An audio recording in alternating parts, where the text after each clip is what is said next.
बिस्मिल्लाहिर्रहमानिर्रहीम। Dear students, जैसे कि गवर्नमेंट ने आज 4 जनवरी को अनाउंस किया कि लॉकडाउन या क्लासेस का दोबारा शुरू होना ये स्टार्ट होगा 18 जनवरी से। तो 18 जनवरी तक हमारी क्लासेस ऐसी ही चलेगी। फिर आप लोगों ने अपने टाइम पे आना है। 18 जनवरी को आप लोग लॉकडाउन से पहले जिस टाइम पे आते थे, आपकी रेगुलर क्लासेस उसी टाइम पे होगी, तो आपने उसी अपने टाइम पे फिर फिजिकल क्लासेस के लिए आना है 18 जनवरी को। यानी ये कमिंग मंडे नहीं, नेक्स्ट मंडे जो है फिर उससे। तो जो मॉर्निंग में थे वो मॉर्निंग में आएंगे, जो इवनिंग में थे वो इवनिंग में आएंगे अपने टाइम पे। ओके, आज का हमारा टॉपिक है ऑर्डर ऑफ रिएक्शन। रिएक्शन का ऑर्डर किसे कहते हैं? ये एक रिएक्शन है जो इससे पहले भी कई बार हम पढ़ चुके हैं।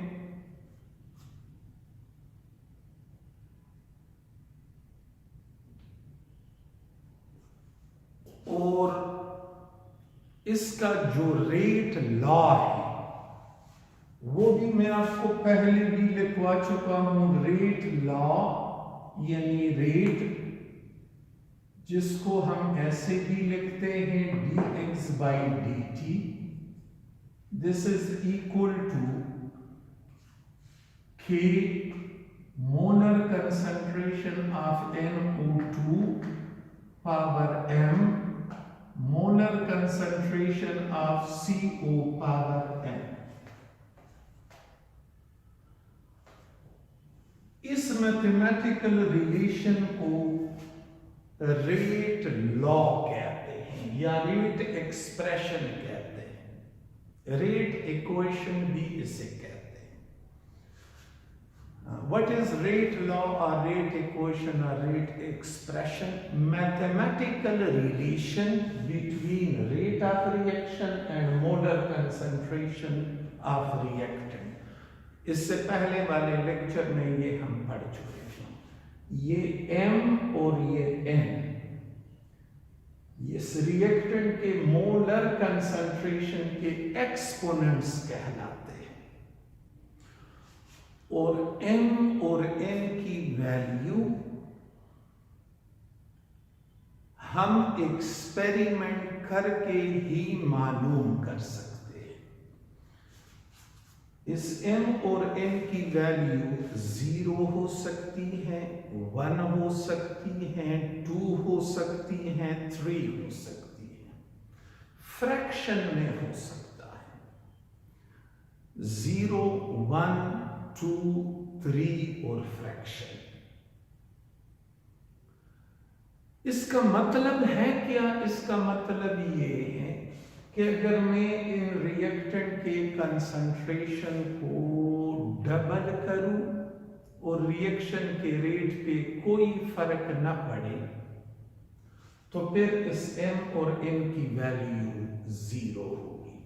मतलब हम कहते हैं rate does not depend on molar concentration of reactant. अच्छा, दूसरी पॉसिबिलिटी क्या है? अगर मैं रिएक्टेंट का मोलर कंसंट्रेशन डबल करूं और साथ में रेट डबल हो जाए, एक डबल करने से दूसरा डबल हुआ, फिर m और n की वैल्यू 1, 1 होगी। अगर मैं कंसंट्रेशन रिएक्टेंट का डबल कर लूं और रेट 4 गुना बढ़े, हाँ, आपको ये वाले रिलेशन याद है, x is proportional to 0, y power 0, x is proportional to y, x is proportional to y square, x is proportional to y cube। और ये पावर जो है ये फ्रैक्शन में भी हो सकता है, पॉइंट्स में भी हो सकता है।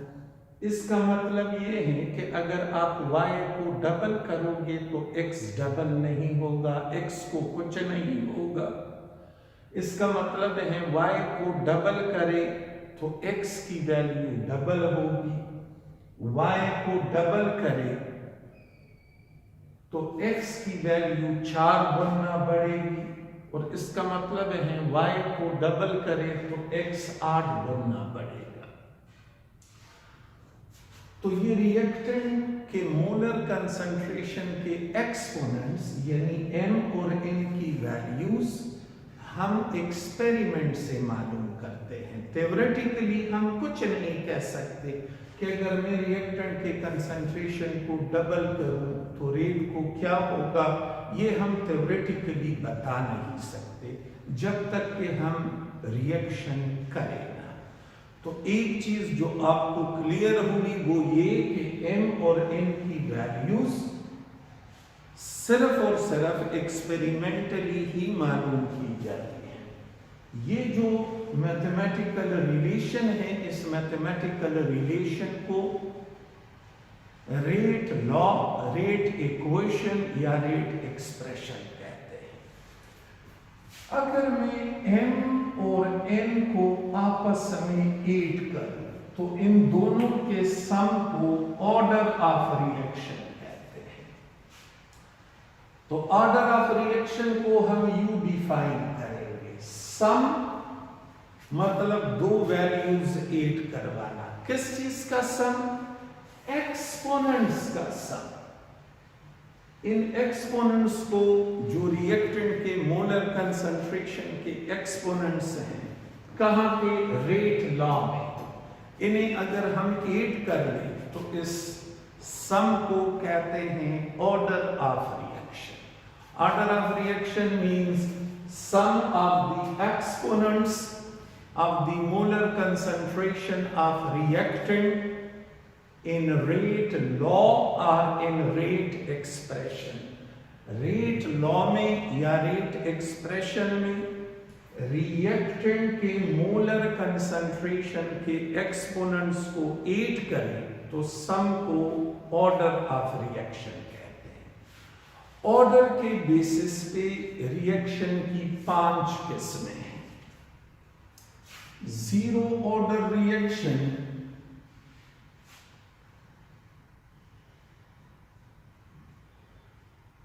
जीरो ऑर्डर रिएक्शन उस रिएक्शन को कहते हैं जिसमें अगर हम रिएक्टेंट के कंसंट्रेशन को डबल करें लेकिन रिएक्शन के रेट पे कोई फर्क ना पड़े, ये वाला रिलेशन है। y डबल करे तो x को कुछ नहीं होता। जीरो ऑर्डर रिएक्शन वो रिएक्शन होते हैं जिनके रेट्स रिएक्टेंट के कंसंट्रेशन पे डिपेंड नहीं करते। रिएक्टेंट कम हो, रिएक्टेंट ज्यादा हो, रिएक्शन एक ही स्पीड से जाएगा। तो जीरो ऑर्डर रिएक्शन और reaction whose rate doesn't depend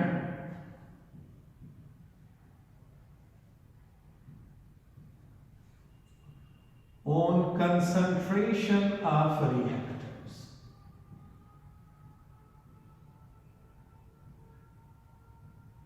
इसके लिए रेट लॉ को हम यू लिखते हैं, रेट इज इक्वल टू, ये रेट ही molar concentration of reactant power 0 means rate does not depend on molar concentration of reactant. ऐसे रिएक्शन को हम पहचानेंगे कैसे कि ये जीरो ऑर्डर रिएक्शन है? तो एक बात आपको क्लियर होनी चाहिए कि रेट थ्योरेटिकली, ऑर्डर थ्योरेटिकली मालूम नहीं हो सकता। ऑर्डर तब मालूम हो सकता है जब रिएक्शन हम एक्सपेरिमेंटली परफॉर्म करें। जब तक हम रिएक्शन परफॉर्म करेंगे नहीं तब तक हमें कोई पता नहीं चलता कि रिएक्शन का रेट रिएक्टेंट के कंसंट्रेशन पे डिपेंड करता है या नहीं। ताहम जीरो ऑर्डर रिएक्शन में हम ये पहले से बता सकते हैं, वो सारे रिएक्शन जो फोटोकेमिकल हो, फोटोकेमिकल रिएक्शन यानी वो रिएक्शन जिसके लिए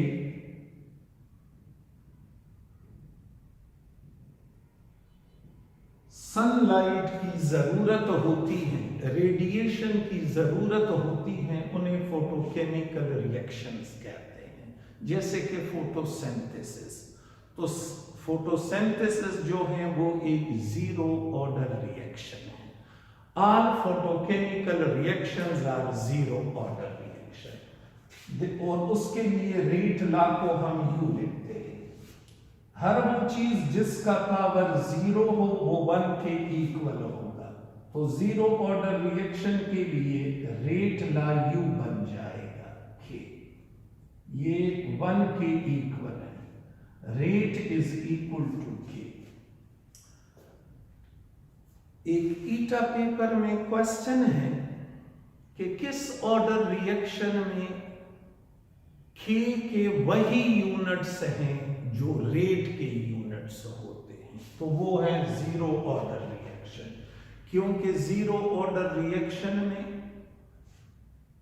रेट और के ये आपस में इक्वल होता है, तो जो यूनिट्स इसके होंगे वो इसी के हैज सेम यूनिट्स, के यूनिट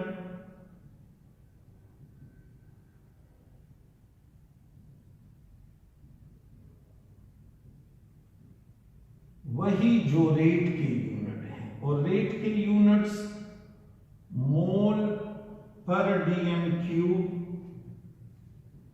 पर सेकेंड। अच्छा, first order reaction,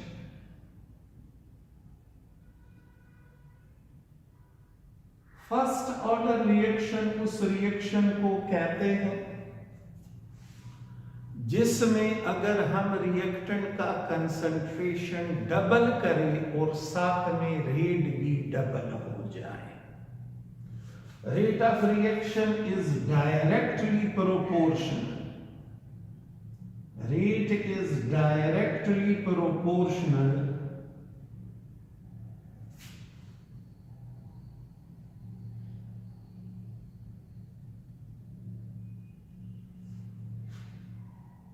to concentration of reactants।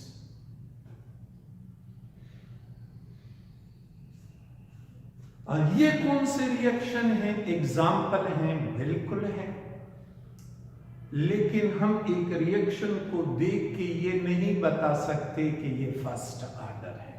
वो पहले से मालूम किया गया है कि इस रिएक्शन का रेट रिएक्टेंट के कंसंट्रेशन डबल करने से डबल होता है। एन एग्जाम्पल इज, अगर ब्रोमीन को हीट किया जाए तो ये ब्रोमीन एटम में टूट जाता है, ये फर्स्ट ऑर्डर रिएक्शन। इसी तरह दूसरा एग्जाम्पल है ये,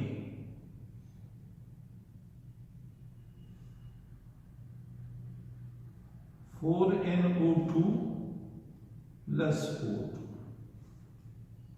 ये एग्जाम्पल है फर्स्ट ऑर्डर रिएक्शन के। इसके लिए रेट को आप, रेट लॉ को आप यू लिखोगे, rate is equal to K molar concentration of reactant power 1।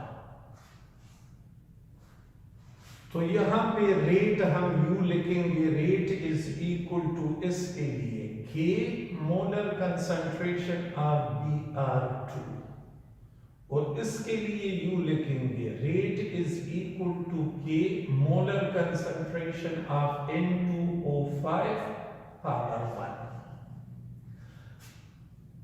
इसके के यूनिट्स कौन से होंगे फर्स्ट ऑर्डर रिएक्शन के लिए? तो देखो यूनिट्स मालूम करने का तरीका, Units of K for first order reaction.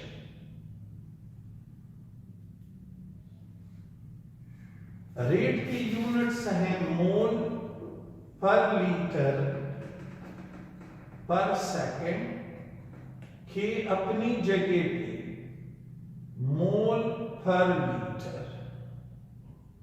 तो ये और ये आपस में कैंसल, 1/सेकेंड इज इक्वल टू के, यानी के यूनिट्स होंगे second inverse for first order reaction. और जीरो ऑर्डर रिएक्शन के लिए रेट के वही यूनिट्स आए थे, सॉरी के वही यूनिट्स आए थे जो रेट के यूनिट्स हैं। Second order reaction, second order reaction उसे कहते हैं जिसमें अगर रिएक्टेंट का कंसंट्रेशन डबल किया जाए तो रेट 4 गुना बढ़ता है। रिएक्टेंट का कंसंट्रेशन डबल किया जाए तो रेट 4 गुना बढ़ता है। मैं आपको फिर याद दहानी करा दूं कि ये पता हमें केमिकल इक्वेशन से नहीं चलता जब तक रिएक्शन हम एक्सपेरिमेंटली परफॉर्म न करें। Rate is directly proportional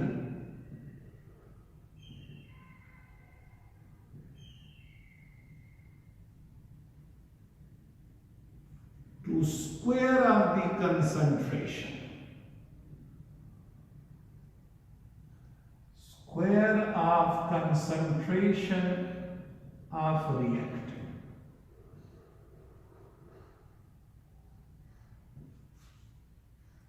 rate ला तो यू लिखेंगे, या अगर दो रिएक्टेंट हो दो तो फिर इसको हम यू लिखेंगे। Rate is equal to K molar concentration of one reactant power 1 other reactant power 1 का मतलब है एक रिएक्टेंट का कंसंट्रेशन डबल हुआ, रेट डबल हुआ।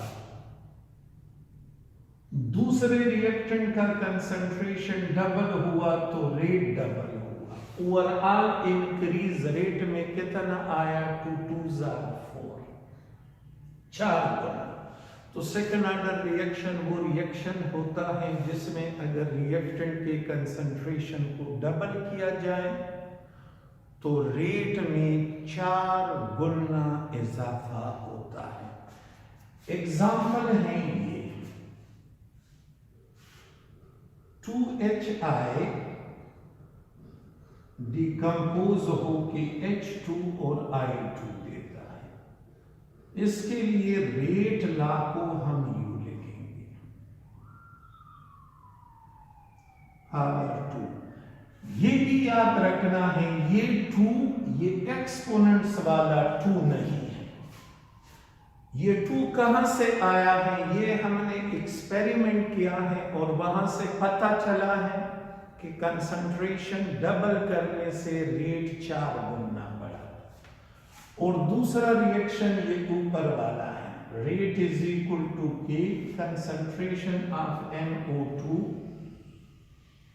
CO। NO2 का कंसंट्रेशन डबल करने से रेट डबल हुआ और CO का कंसंट्रेशन डबल करने से रेट डबल हुआ। रेट में ओवरऑल इजाफा कितना हुआ? 4। इसके लिए यूनिट्स कैसे मालूम करोगे? के यूनिट्स ऑफ के फॉर सेकेंड ऑर्डर रिएक्शन। ऐसे रेट के यूनिट्स हैं, इस रेट के यूनिट्स हैं मोल पर dm³ पर सेकेंड के अपनी जगह पे और मोल पर dm³ होल स्क्वायर। तो ये इसके साथ कैंसल, ये वाली वैल्यूज दूसरे साइड पे शिफ्ट करें तो ये उलट हो जाएगा और यहां पे 1/सेकेंड पहले से रहता है। तो सेकंड ऑर्डर रिएक्शन के लिए K की यूनिट्स हो गए ये। और थर्ड ऑर्डर रिएक्शन,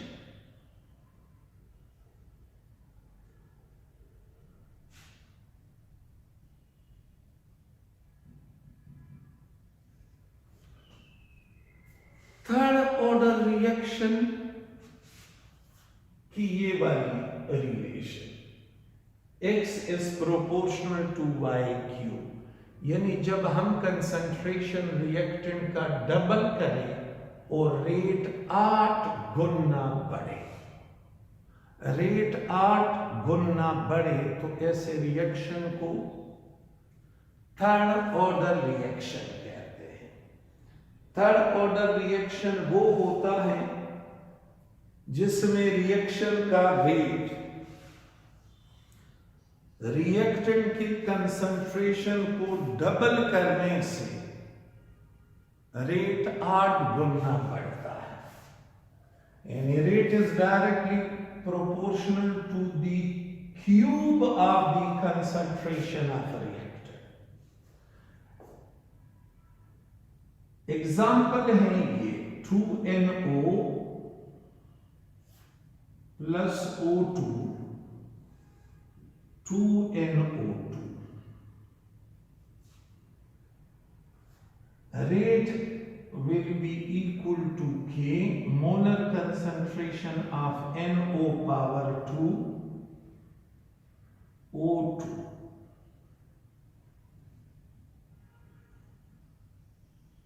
exponents 8 कर ली, 2 plus 1 3।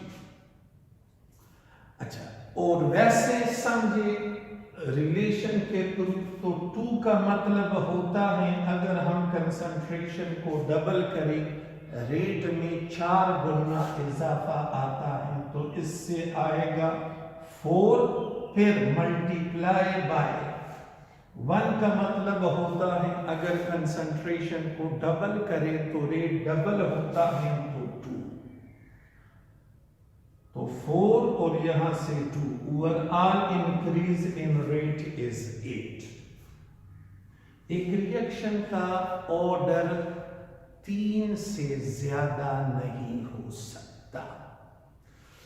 तो आपने देखा कि रिएक्टेंट का कंसंट्रेशन डबल करने से अगर रेट को कुछ ना हो उसे 0 ऑर्डर कहोगे, रेट डबल हो जाए उसे फर्स्ट ऑर्डर कहोगे, रेट 4 गुना बढ़े उससे सेकंड ऑर्डर कहोगे। एक दफा फिर से, कंसंट्रेशन डबल करे, रेट को कुछ ना हो तो वो 0 ऑर्डर।